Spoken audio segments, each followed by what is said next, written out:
Time கார்னருக்கு உங்களை அன்போடு வரவேற்கிறேன். கிரிக் டைம் தமிழ் சேனல் எல்லாருக்குமே தெரியும். அதை தொடர்ந்து நம்மளுடைய 2வது சேனல் கிரிக் டைம் கார்னர். ஆல்ரெடி சொன்ன மாதிரி இதில் மறக்க முடியாத மேட்சஸ் அண்ட் நிறைய பேருக்கு மறந்து போன மேட்சஸ் எல்லாமே ஒரு டிபேட் மாதிரி. அது மட்டும் இல்லாமல் ஒரு சில மேட்சஸ் அண்ட் சீரியஸை பற்றி தனியாக பேசுறதுக்காக தான் இந்த கிரிக் டைம் கார்னர். அதில் நம்ம போஸ்ட் பண்ணக்கூடிய ஃபர்ஸ்ட் வீடியோ. இந்த வீடியோ எதை பற்றி அப்படின்னா, நிறைய பேருக்கு விராட் கோலி கேப்டன்சி பண்ண விஷயம் நம்ம ஞாபகம் இருக்கும். 2014 டெஸ்ட்ல MS தோனி அவர்கள் போனதுக்கப்புறம் ஒரு கேப்டன்சி வந்துட்டு பொறுப்பை ஏற்றுப்பாரு. அதுக்கு முன்னாடி ஓடியில் ஒரு பண்ண கேப்டன்சி தெரியுமா? 2013 நடந்த சம்பவம் இது. இது ஒரு tri series. West Indies, Sri Lanka, இந்தியாவுக்கு நடுவில் நடந்த ஒரு ட்ரை சீரியஸ். ஆக்சுவலா தோனி இருந்தப்ப கூட இவர் கேப்டன்சி பண்ணாரு. அதுக்கு பின்னாடி இருந்த விஷயம் என்ன? மேட்ச் முடிஞ்சதுக்கு அப்புறம் கோப்பை வாங்குற டைம்ல விராட் கோலியை தள்ளிவிட்ட தோனி அவர் ஏன் போய் கோப்பையை வாங்கினாரு அப்படிங்கிற மாதிரி சில இன்ட்ரெஸ்டிங்கான இன்ஃபர்மேஷனை இந்த வீடியோவில் பார்க்க போறோம். அதுக்கு முன்னாடி ஃபர்ஸ்ட் டைம் சேனல் வரீங்கன்னா மறக்காம சப்ஸ்கிரைப் பண்ணி சப்போர்ட் பண்ணுங்க. அப்போதான் அப்டேட் எல்லாமே டக்கு டக்குன்னு உங்களை வந்து சேரும். சரி, வாங்க வீடியோக்குள்ள போவோம். இது 2013 நடந்த ஒரு செல்கான் கப் அப்படிங்கிற ட்ரை சீரியஸ் தான். செல்கான்ங்கிற பிராண்ட் அப்போ பயங்கர ஃபேமஸா இருந்தது. எங்கேயோ போயிருக்க வேண்டியதுதான். பட் இருந்தாலுமே அன்பார்ச்சுனேட்லி பல பிராண்ட்ஸ் உள்ள வந்ததுனால அப்படியே டவுன் ஆயிடுச்சு.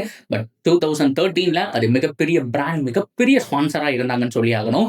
அவங்க நடத்தினது தான் இந்த ட்ரை சீரியஸ். இந்த ட்ரை சீரியஸ்ல India, West Indies and Sri Lanka 3 team இருந்தாங்க. ஸ்ரீலங்காவும் பவர்ஃபுல்லு, வெஸ்ட் இண்டீஸும் பவர்ஃபுல்லு, இந்தியாவும் ரண கொடூரமான ஒரு டீமாக தான் இருந்தாங்க அப்படிங்கிறதான் ஒரு உண்மையான ஒரு விஷயம். அதில் மறுக்கவே முடியாது. ஏகப்பட்ட விஷயங்கள் அப்படிங்கிறது இந்த சீரீஸில் நடந்தது.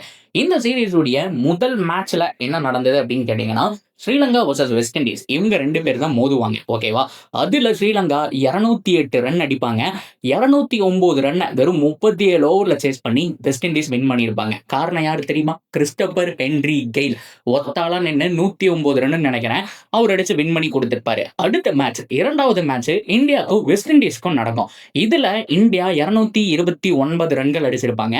வெஸ்ட் இண்டீஸ் அசால்ட்டா 230 ரன் வந்துட்டு அடிச்சு சேஸ் பண்ணியிருப்பாங்க. பட் இருந்தாலுமே 48 ஓவர்ஸ் வரைக்கும் இழுத்திருப்பாங்க. ஓரளவுக்கு டைட்டான பவுலிங் தான். பட் இருந்தாலுமே டார்கெட் கொஞ்சம் கம்மியா இருந்திருக்கும். இந்த மேட்ச்ல தான் MS தோனி 75 ரன்ல இருக்கும்போது அவுட் ஆவாரு. கால்ல ஒரு இன்ஜுரி நடக்கும். அந்த இன்ஜுரியோட தான் அவர் ஆடிட்டு இருப்பாரு. அடுத்த 2 மேட்ச் அவரால் விளையாட முடியாதுங்கிற மாதிரி மெடிக்கல் டீம் சொல்லியிருப்பாங்க. First time Virat Kohli ODI captaincy. டீம்ல சுரேஷ் ரெய்னா இருந்தாரு, மற்ற பிளேயர்ஸ் எல்லாம் இருந்தாலுமே அவருக்கு தான் கேப்டன்சி கொடுத்திருந்தாங்க. ரோஹித் சர்மா, சிக்கர் தவான் நிறைய பேர் இருந்தாலுமே விராட் கோலி ஃபர்ஸ்ட் டைம் அந்த கேப்டன்சி எக்ஸ்பீரியன்ஸை வந்துட்டு ஃபீல் பண்றாரு.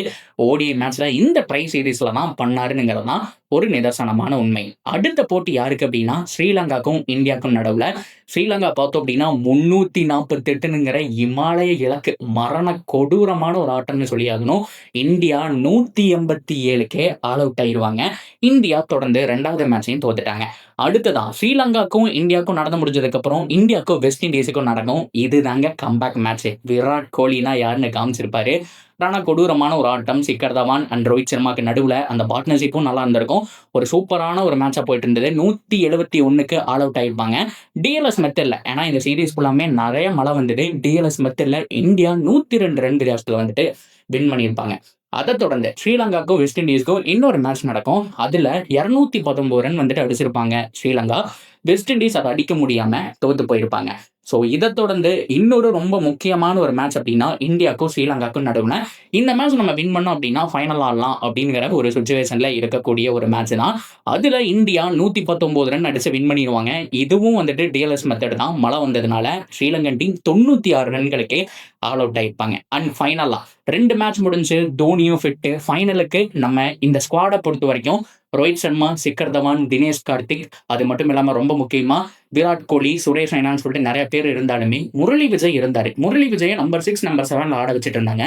அது ஆக்சுவல் பொசிஷன் கிடையாது. ஸோ தோனி வந்ததுக்கு அப்புறம் ஸ்ட்ரெயிட்டாவே முரளி விஜய் உட்கார வச்சுட்டு தோனி அவர்களே இந்த மேட்ச் ரொம்ப குரூசியலா உள்ள வந்த ஒரு மேட்ச் அப்படிங்கிறத சொல்லி ஆகும். சரி, ஓகே. அந்த வகையில் Sri Lanka versus India final match நடக்குது. அதுல ஸ்ரீலங்கன் டீம் ஃபர்ஸ்ட் பேட்டிங் பண்றாங்க. 50 ஓவருக்கு 201 ரன் மட்டுமே எடுத்தாங்க. ஆல் அவுட் ஆயிட்டாங்க. கொஞ்சம் கஷ்டமாக தான் பேட்டிங் ஆனாங்கன்னு சொல்லி ஆகணும்.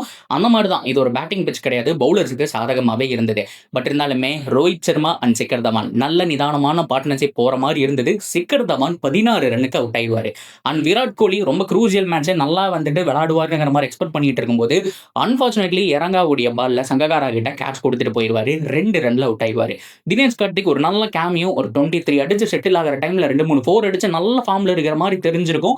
அவரு அவுட் ஆயிருப்பாரு. அண்ட் சுரேஷ் ரெய்னா எப்பவும் போல அவருடைய நல்ல கேமியோ ஒரு கிட்டத்தட்ட ஒரு 4, 6 நிறைய விக்கெட் போகும்போது ரொட்டேட் பண்ணி பயங்கரமா ஆடிட்டு இருப்பாரு. அவரும் 37 ரன் சம்திங் இருக்கும்போது லக்மல் ஒரு செம்ம பவுலருங்க. ஸோ அவருடைய பவுலிங்ல வந்துட்டு கேட்ச் கொடுத்துட்டு போயிடுவாரு. இதுவும் சங்கக்காரா புடிச்ச கேட்ச் தான்.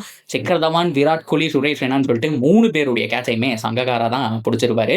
ஒரு செம்மையான ஒரு டோர்னமெண்ட்டா அவருக்கு அமைஞ்சது. ஒரு பக்கம் எம்எஸ் தோனி நிதானமா ஆடிட்டு இருக்க, பின்னாடி ஜடேஜா, அஸ்வின் எல்லாருமே அவுட் ஆகி போயிட்டு இருக்காங்க. ஆனா அதுக்கப்புறம் டெய்லண்டரா உள்ள இந்த புவனேஸ்வர் குமாரும் டக் அவுட். ஒரு சமயத்துல வினய் குமார் அப்படிங்கிற பவுலர் எத்தனை பேருக்கு ஞாபகம் இருக்குன்னு தெரியல. அவரெல்லாம் இப்ப இல்ல. அப்போ ஒன் ஆஃப் த பெஸ்ட் பவுலரா இருந்தார் அப்படிங்கிறத சொல்லி ஆகணும். டீசென்டான பேஸ்ல இருந்தாரு. ஸோ அந்த சமயத்துல அவரை கட்ட போட வச்சுட்டு எம்எஸ் தோனி இந்த பக்கம் அழகா ரொட்டேட் பண்ணிட்டு இருப்பாரு. எம்எஸ் தோனியை பொறுத்த வரைக்கும் ஒரே கான்செப்ட் தான். எந்த மேட்சா இருந்தாலும் கண்டிப்பா ஜெயிக்க முடியும். ஃபைனல் ஓவர் வரைக்கும் கொண்டு போவோம். அதுக்கப்புறம் நடக்கிறத பாத்துக்கலாம்ங்கிற மாதிரி டில் த எண்ட் வரைக்கும் எடுத்துட்டு போவாரு. அந்த மேட்சையும் எடுத்துட்டு போனாரு கைஸ். ஒரு பக்கம் வினய்குமாருடைய சப்போர்ட் இருந்தது. அதுவும் ஒரு சமயத்துல போச்சு. அவரும் அவுட் ஆனாரு. 9 விக்கெட் போயிடுச்சு. கடைசி பேட்ஸ்மேனா இசான் சர்மாவும் உள்ள வந்துட்டாரு. அவ்வளவுதான், இந்தியன் டீமோட ஹோப் முடிஞ்சு போச்சு. எம்எஸ் தோனி அவுட் ஆனா முடிஞ்சு போச்சு. இசான் சர்மா அவுட் ஆனா முடிஞ்சு போச்சுன்னு சிச்சுவேஷன். கடைசி ஓவர் வருது. 6 பாலுக்கு 15. எம்எஸ் தோனி அவர்கள் ஸ்ட்ரைக்ல, டெய்லண்டர். அது மட்டும் இல்லாம ஆப்போசிட்ல இசான் சர்மா வெயிட்டிங்லேயே இருக்காரு. என்னாலும் சரி ஓடக்கூடாது, தோனிக்கு ஸ்ட்ரைக் கொடுக்கணுங்கிற மைண்ட் செட்ல ஃபர்ஸ்ட் பால் தோனி ஸ்ட்ரைக் பண்ண ட்ரை பண்றாரு. பட் இருந்தாலும் பால் மாட்டல. 5 பாலுக்கு 15ங்கிற மிகப்பெரிய ப்ரெஷர் சிச்சுவேஷன். டோர்னமெண்ட்டுடைய கடைசி மேட்ச் ஃபைனல். 5 பாலுக்கு 15 ரன் வேணும். அடுத்த பால் வீசினாருங்க தோனி. ஸ்டேட்ல எங்கேயோ போயிடுச்சு. பால் வந்துட்டு அவுட் ஆஃப் த பார்க் அப்படிங்கிற மாதிரி தான் சொல்லி ஆகணும். மரண கொடூரமான ஒரு சிக்ஸ். பவுலர் ஆரம்பத்துல பார்க்கவே மாட்டாரு. அப்படி தலையை தூக்கி பார்த்தா பால் தொலைஞ்சே போயிருக்கும். அதுக்கப்புறம் 4 பாலுக்கு 9 ரன் அப்படிங்கிற மாதிரி மாறும். சரி, ஓகே, வைடி ஆக்க ட்ரை பண்ணலாம் அப்படிங்கிற மாதிரி பவுலர் அந்த இடத்துல போடும்போது மரண கொடூரமான மறுபடியும் ஒரு பவர்ஃபுல் ஷாட். 6 போச்சுன்னு நினைக்கும் போது முன்னாடி குத்தி அது பவுண்டரியா மாறிடும். ஸோ அதனால 3 பாலுக்கு 5 ரன் அப்படிங்கிற மாதிரி மாறிடும். மறுபடியும் அதே இடத்துல வைடி ஆக்கர் வைக்கலாம்னு ட்ரை பண்ணும்போது மறுபடியும் வீசுவாருங்க. சரியான ஹேண்ட் பவர் கொடுத்த ஒரு ஷாட். அது 6 போயிடுச்சானுங்கிற மாதிரி குமிஞ்சு பார்ப்பாரு. எக்ஸாக்டா 6 போயிடும். டீம் இந்தியா இந்த மேட்சை செம்மையா வின் பண்ணிடுவாங்க. இசான் சர்மா அங்கேயே தூக்கி செலிப்ரேட் பண்ணுவாரு. விராட் கோலி அவரோட ட்ரெஸ்ஸிங் ரூம்ல இருந்து கத்திக்கிட்டு ஓடி வருவாரு பாருங்க. அது மறக்க முடியாத ஒரு மொமெண்டா இருக்கு. வந்த உடனே பார்த்து அப்படின்னா தோனி ஹக் பண்ணுவாரு. அதை தொடர்ந்து சுரேஷ் ரெய்னா சொல்லவா வேணும். தோனி அவர்களுடைய செல்ல பிள்ளை நண்பன் அப்படிங்கிற மாதிரி அவரும் பார்த்து அப்படின்னா வெறித்தனமான ஒரு ஹக் அப்படிங்கிற மாதிரி எம்எஸ் தோனி அவர்கள் கொடுப்பாரு. செம்மையான ஒரு மேட்ச், செம்மையான ஒரு சீரியஸை இந்தியா வின் பண்ணியிருப்பாங்க. இதுக்கப்புறம் ஒரு நிகழ்ச்சியான சம்பவம் என்ன அப்படின்னா, இந்த செல்கான் கப்பை வாங்க போகும்போது எம்எஸ் தோனி அவர்கள் முன்னாடி நின்று இருப்பாரு. அவர் தான் கேப்டன். ஆனா அவரு போக மாட்டாரு. விராட் கோலி எங்க இருப்பாருன்னு தேடுவாரு. இங்க வா அப்படின்னு கூப்பிட்டு நீ போய் வாங்கணுங்கிற மாதிரி தள்ளி விடுவாரு. விராட் கோலி ஆக்சுவலா போகவே மாட்டாரு. சையா ஒரு மாதிரி ஓரமா நின்று இருப்பாரு.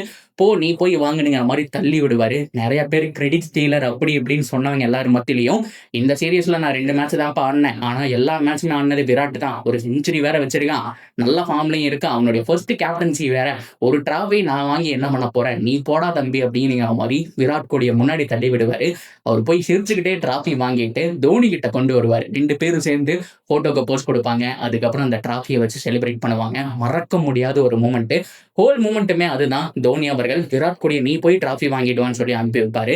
மறக்க முடியாத ஒரு மேட்ச் சீரிஸ் அப்படின்னு சொல்லி ஆகணும். இது ஏன் அவ்வளோ ஸ்பெஷல் அப்படின்னு கேட்டீங்கன்னா, இதுக்கு முன்னாடி இருந்த டீம் இந்தியா வேற. இதுக்கு முன்னாடி சேவாக், கம்பீர், அது மட்டும் இல்லாமல் உங்களுக்கு தெரிஞ்சிருக்கும் சச்சின் டெண்டுல்கர் இருந்த வரைக்கும் ஒரு சூப்பர் சைடா இருந்தது. 2011க்கு அப்புறம் இந்த மாதிரி எக்ஸ்பீரியன்ஸ் பிளேயர்ஸ் எல்லாம் போனதுக்கு அப்புறம் யார் உள்ள வருவான்னு பார்க்கும்போது இந்த 2013 தான் ஷிக்கர் தவான், ரோஹித் சர்மா பார்ட்னர்ஷிப்பை கண்டுபிடிச்சாங்க. தோனி அவர்கள் ரோஹித் சர்மாவை மேல ப்ரொமோட் பண்ணியிருப்பாரு. ஷிக்கர் தவானை வந்துட்டு ஓப்பனரா ப்ரொமோட் பண்ணியிருப்பாரு. அதுக்கப்புறம் விராட் கோலி, அதுக்கப்புறம் வந்துட்டு தினேஷ் கார்த்திக், சுரேஷ் ரெய்னாங்கிற மாதிரி ஒரு சூப்பரான ஒரு ஸ்குவாடா மேக் பண்ண டைம். இதுக்கப்புறம் நடந்ததெல்லாம் சம்பவம். ஆஸ்திரேலியாவை போட்டு பொழக்கிறதாகட்டும், அந்த இதுல மேன் ஆஃப் த சீரிஸ் வந்துட்டு விராட் கோலி மரண கொடூரமா ஆடி இருப்பாரு. ஸோ இது எல்லாமே ஸ்டார்ட் ஆனது இந்த இடத்துல இருந்து தான். அண்ட் விராட் கோலியோட ஃபர்ஸ்ட் கேப்டன் எக்ஸ்பீரியன்ஸ் ஆனதும் இந்த ஒரு மேட்ச்ல தான் சொல்லி ஆகணும். எஸ், அண்டர் 19ல அவர் பண்ணியிருக்காரு அப்படின்னா கூட இந்த ஒரு ஓடிஐ சீரிஸ் அப்படிங்கிறத அவராலே மறக்க முடியாது. ஃபர்ஸ்ட் டைம் பண்ணாரு, டிராஃபியும் கலெக்ட் பண்ணாரு. ஸோ அதுக்கப்புறம் 2014க்கு அப்புறம் விராட் கோலியோட வேறு முகம் பார்த்தோம். டெஸ்ட் சீரீஸ்ல மரணத்தனமா கேப்டன்ஷிப் பண்ணாருங்கிற விஷயமும் நமக்கு தெரியும். ஸோ இது எல்லாமே ஒரு நாஸ்டாலஜிக் ஃபீல். ஸோ இந்த மேட்சஸ் எல்லாம் நடக்கும்போது நான் 7வது 8வது படிச்சுட்டு இருக்கேன்.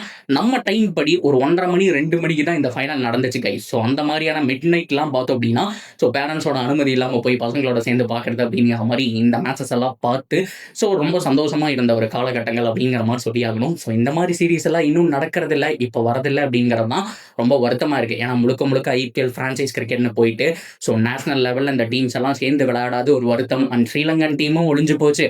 இன்னொரு இன்னொரு பக்கம் வெஸ்ட் இண்டீஸும் காணாம போயிட்டாங்க. இந்த மாதிரி பவர்ஃபுல் சைடெல்லாம் போனது அப்படிங்கிறது வருத்தமான ஒரு விஷயம் தான் அப்படிங்கிறதையும் நான் இந்த இடத்துல பதிவு செஞ்சுக்கிறேன். இத பத்தின உங்களுடைய கருத்துக்கள் என்ன? எத்தன பேர் இந்த சீரிஸ் நீங்க பார்த்திருக்கீங்க? உங்களுடைய ஃபேவரைட் என்ன அப்படிங்கிறது எல்லாத்தையும் சொல்லுங்க. அடுத்த நாஸ்டாலஜிக் மொமெண்ட்ஸ் என்ன போடலாம்? என்ன சீரிஸ பத்தி போடலாம்ங்கிறதையும் கமெண்ட்ல சொல்லுங்க. இதே மாரி நெக்ஸ்ட் வீடியோல மீட் பண்றேன். See you soon guys.